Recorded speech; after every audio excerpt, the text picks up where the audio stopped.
Hey guys, it's Summing Rush. Today we're going to be watching Press 2 for skill absolutely carry his team on El Haloof in his Object 140. Now, for this game, for a 9,000 damage game, which is what I'm not going to spoil the ending, but he ends up having a 9,000 damage game.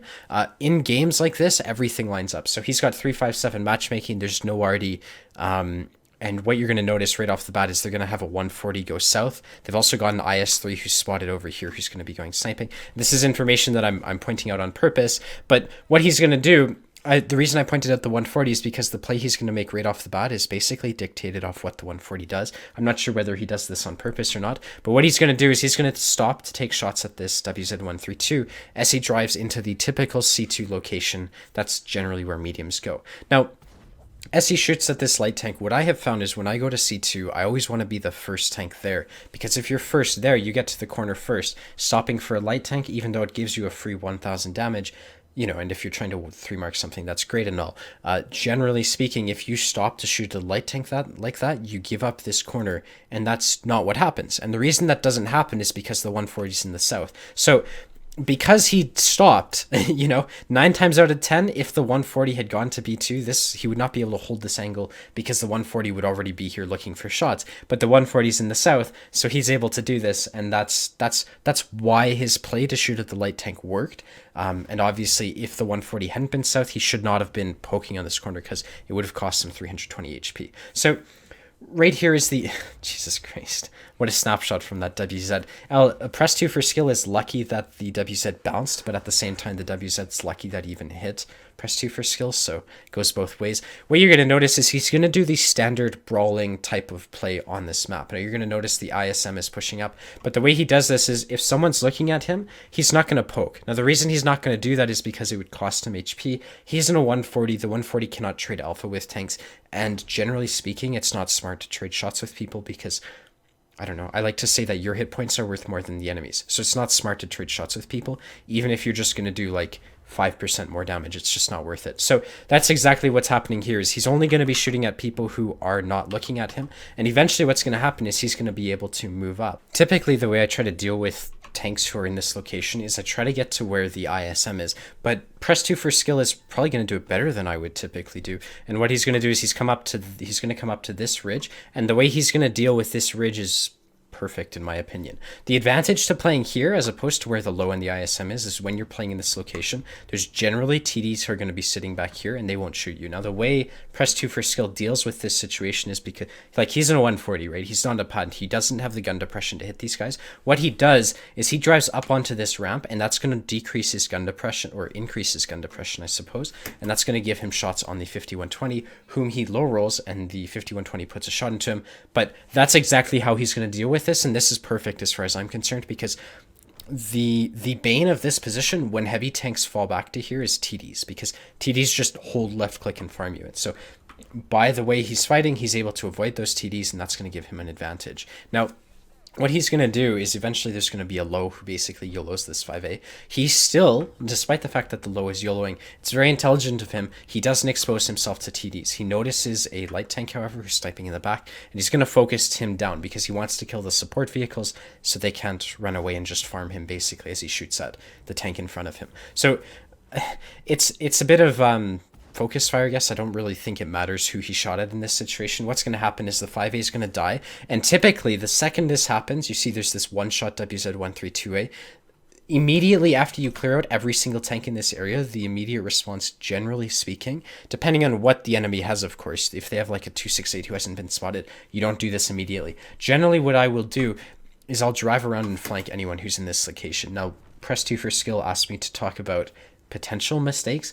The only one that I can really see up to this point has just been this decision right here. He's going to camp this WZ-132A for a significant amount of time, and the way I see it is if he had pushed around, he might be saving his teammates' hit points, right? Because killing enemies means they can't shoot your teammates, and the sooner he does that, the better, because it means the enemy will kill less of his teammates. Now, he does get to that eventually, right? Like, it's nitpicking, because it's like a 10-second delay on this play that he makes. It's good. The way he does it, too, is he makes sure he was unspotted before he made that play. That allowed him to sneak by so the tortoise couldn't put a shot into him, and now he's basically flanking this Type 5 heavy, and he does perfectly to focus down the biggest threat on the enemy team. So, obviously, it's better for him to shoot at this guy as opposed to like a Tiger and a T2065. Now, once again, he focuses down lowest HP. This is called focus fire. You want to remove as many guns from the fight as possible, and then the WZ appears to his right, and obviously he'd love to kill him because he's a one-shot. This is like a perfect play. I just feel it was slightly delayed, but this is exactly what you would want to do if you're on this map and you've won the north. It's like you always flank the heavies the way press 2 for skill did right here. Now, at this point in time, after winning this side of the map, press 2 for skill has 5,100 damage. He's going to decide to push in. Now, this is like the weird phase. This is where he makes a decision that could either benefit his team significantly or basically throw the game. What happens here is when you're stuck in this position, you have the option to go back to base, and he had the option to go back to base. There was a 4202 pushing in and a 140. The thing about this is he doesn't know the HP of the 4202 and the 140, and he decides to push in, which it's a 50-50, like with the information that he had, this is not a bad play, especially because by pushing across this field, he gets shots in like the 4202 and stuff. Now, something anomalous happened right here, and that's that the Foch crossed. I don't think you could have predicted it, because normally camping TDs like this guy don't move the second their base is under siege. Like, it just makes no sense. So this Foch decided to drive across an open field, and it's like he's now caught stuck in front of an auto-loading tier 9 TD or whatever, and there's not much he can do about it. In my opinion, this is unlucky, but then he got lucky and the Foch bounced him like twice, so it worked out. But like, all things considered, it was relatively unlucky that the Foch was crossing the way it did, and it basically screwed up his entire play, so it is what it is. What he's going to be doing now is he's going to be dealing with the Foch, and you'll notice he has very little to support. So the automatic assumption, if you're in a situation like this, would just be to assume that your teammates had pushed up and were guarding your back. You're going to notice that hasn't happened. So in a situation like this, I don't know what press 2 for skills overalls are. I know his recents are like 3k or something, but if your recents are kind of high and you're in a position like this, it's very common for you to get YOLO'd.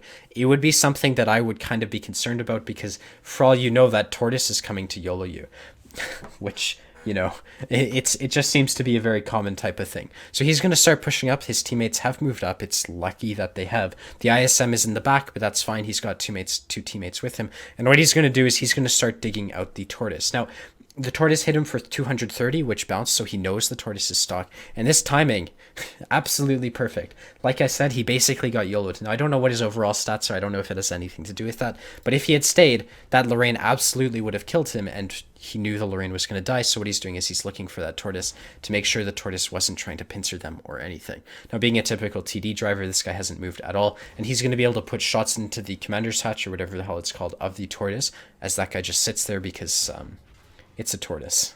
Like, that thing's weak spot is absolutely massive. So 705 pokes on the stock Tortoise after he just shot. It's unfortunate because basically the fact that the Tortoise was stock allowed the Tortoise to kill the 705, and LFC, or press 2 for skill, is in this tough position where he's got one person on cap, like a 140, potentially a 4202, and so on and so forth.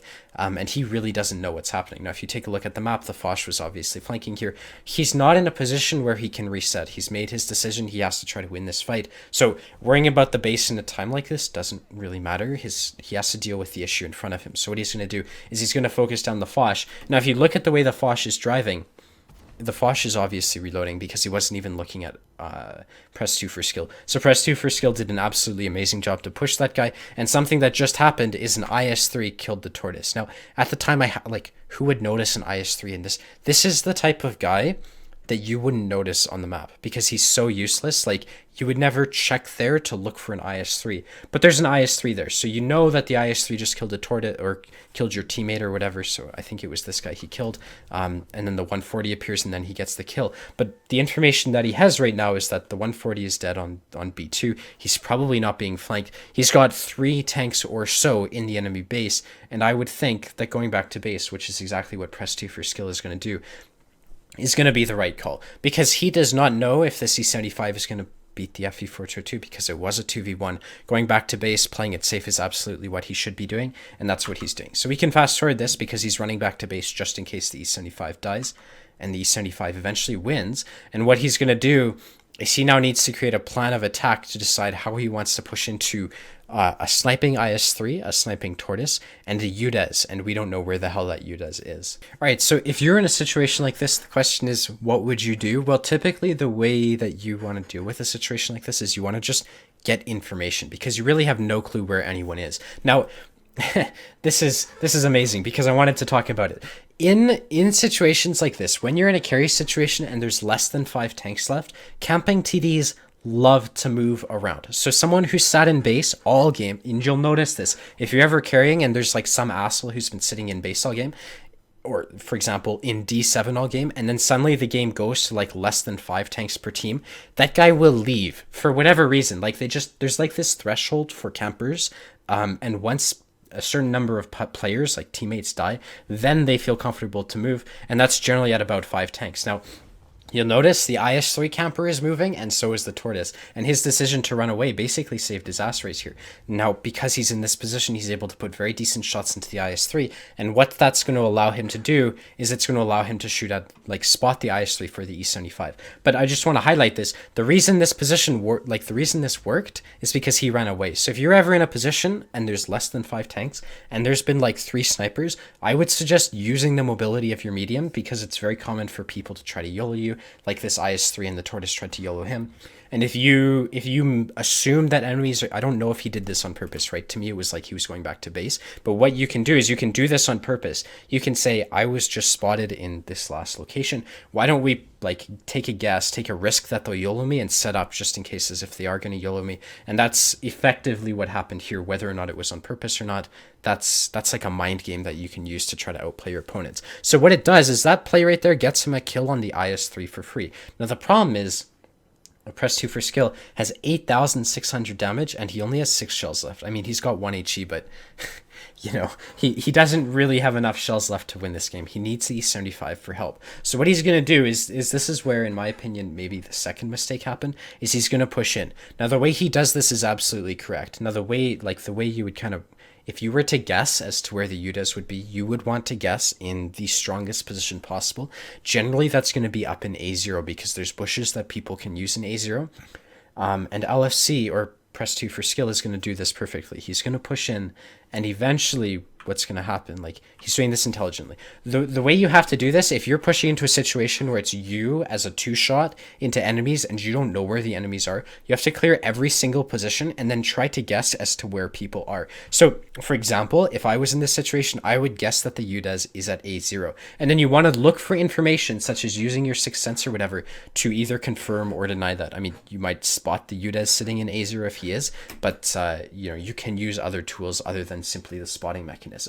So what Press 2 for skill is going to do right here is he's going to wait for his teammate. Now the problem with it, it's a bit of a catch-22, because should you go into a 2v1 and risk losing the fight and then throwing the game, or should you wait for your one-shot, you can see he's a one-shot back here, your one-shot E75 teammate who has kind of proved that he's not a bad player, in hopes that you can win. Now what Press 2 for skill decides to do is he blows like 30 seconds right here, when there's 3.5 minutes left, waiting for his teammate. And then he decides to push in, and this is like, it's frustrating watching, but he's not exactly making a misplay because he's waiting for his teammate. In 9 times out of 10, that's the intelligent thing to do. The problem is, you know, they've got a full HP UDES. You can kind of guess that he's probably at A0, and then at least that's what I would guess, right? Like that's where I would, he's not actually there, but that's where I would guess. And then at the only time he can push in is when there's 2 minutes and 45 seconds left. And he has no information. So the way I would have thought would the smartest way to do this possible would have just been to tentatively poke around. Instead of sitting at A6 waiting for his teammate, he should have made this play like a minute ago and just been here and tried to get information. Now, once again, like a minute is not a lot of time when you're trying to think about potential places where people can sit. So I'm not being too hard on him. I'm just being an armchair general, basically, which is what he asked me to do. Now, he spots this Tortoise who's returned to his camping position. Now, this is really interesting because if you're trying to figure out what the meta is for campers to play like, I basically said that it's very common for campers to sit in one position for like 10 minutes of the game until 10 of their teammates have died. And then once there's 5 teammates left on the enemy team, for whatever reason, they decide that is the time to make their play. So you can kind of play around that. Well, the interesting thing here is A, the Udez has not followed that rule, which I think is an exception. And B, the Tortoise, who we've been watching, who's been playing like a typical Pavillon game, has actually gone back to his camping position. So if you're trying to guess where someone might be who's playing around, you could maybe, if you saw that he was camping in one position all game, you could maybe guess that he's in the same position. Now, that's just for future games. Press 2 for skill right here puts a tracking shot to the Tortoise. I think that was a bit of a mistake because he's got 5 shells left. Once again, when you're short on ammo, though, it's really hard. Like, I don't think I would have done better. He misses an easy shot right here. I think I probably would have been able to hit that, but whatever, it's a miss. And now he's only got 4 shots left. And then he does a tracking 0 shot of damage right here to the Tortoise. So that was 3 shells, basically wasted. And I think 2 of them were not reasonable wasted shells. Now, I think the way you should have dealt with this press 2 for skill is I think maybe you should have used your hit points to shoot at the Tortoise. Obviously, the problem with that is you become a one-shot for the Udez who's sitting right here. And the weird thing is, to me, it looks like he kind of has a shot on you. So you're going to survive through this. But I would have thought that the best way to do this would have been to take the risk and go for the win and just try to flank this Tortoise right here. And, you know, if you had done that, you might have had extra shells or whatever to do this. So the second you fall back, the Udez hits you, so you drive forward. This is really smart. What he's doing is he's using this cover. By driving forwards, he tries to put more of it between himself and the Udez. And then when he falls back, he tries to point his turret towards the Udez. So that's exactly what he should do. And then he's actually going to get safe. And I mean, this is pretty much where from here on the game goes into a draw, because the Udez doesn't make a play. Like, this literally ends in a draw despite the fact that he only has 2 shells and the enemy has all the advantages. So, you know, he can't turn this into a win. What could you learn from this game? Well, if you played it exactly as he did, you would win. I mean, he played perfectly as far as I can tell. The only mistakes I could notice were just slight pauses in whatever. Like, I don't know why he took, I know why he took time in the places he did. In this context of this game, though, it just, like, it didn't work out because he took a bit of time to flank these guys here, and then he took a bit of time, like, he wasted a minute sitting here or so. He should have been getting information while he was sitting here, and that might have allowed him to maybe know where the Udez was before he made types of plays, figure out where the Tortoise was, give his E75 more information, and so on and so forth. Like, those are the only mistakes. The fact that he was delayed by 90 seconds is going to work out in most cases. I think the bigger problem here is the fact that the Udez and the Tortoise just sat in base all game. So they weren't even playing to win. They literally played for a draw. And when you've got enemies who are playing for a draw, especially on a map like El Halouf, it's so hard to know exactly how to win. The only thing I would have suggested doing was being slightly more aggressive, but whatever. Like, I could not even say that an extra 90 seconds would have won this game, because if you had been doing stuff slightly sooner, I don't think you would have had the ammunition to have done it. So yeah, let's go take a look at the end plates, and we'll go from there. Alrighty, so that was a mastery badge, effectively on a loss, which is even more impressive. If this had been a win, it would have been about 3,000 experience, which probably would have been his best experience game ever. He ended up getting a mastery badge, a Confederate, and a high caliber, 9,259 damage, 5 kills. He ended up firing like 48 shells or something. And, like, you know, obviously he did, obviously in some situations he got very lucky, but the fact that he basically ran out of ammo and still couldn't win the game is, I don't know, man. If he had hit those shots in the Tortoise, I don't think he would have won, because there was this camping Udez. The only way I could have seen him winning is if he had hit the shots on this Tortoise like 90 seconds sooner, because that might have given him time to... So if he had killed the Tortoise, maybe taken one hit doing the Tortoise, and then had like 2 minutes left to deal with the Udez, he might have been able to win. But even then, his ammo would have been so short, he would have had to been lucky. And, you know... He asked me how he could have turned it into a win. I don't really have an answer. I thought it was played perfectly. There's not much more he could have done. And yeah, huge thanks for sending me this replay. Yeah, if you want to see more, be sure to hit the like and the subscribe button.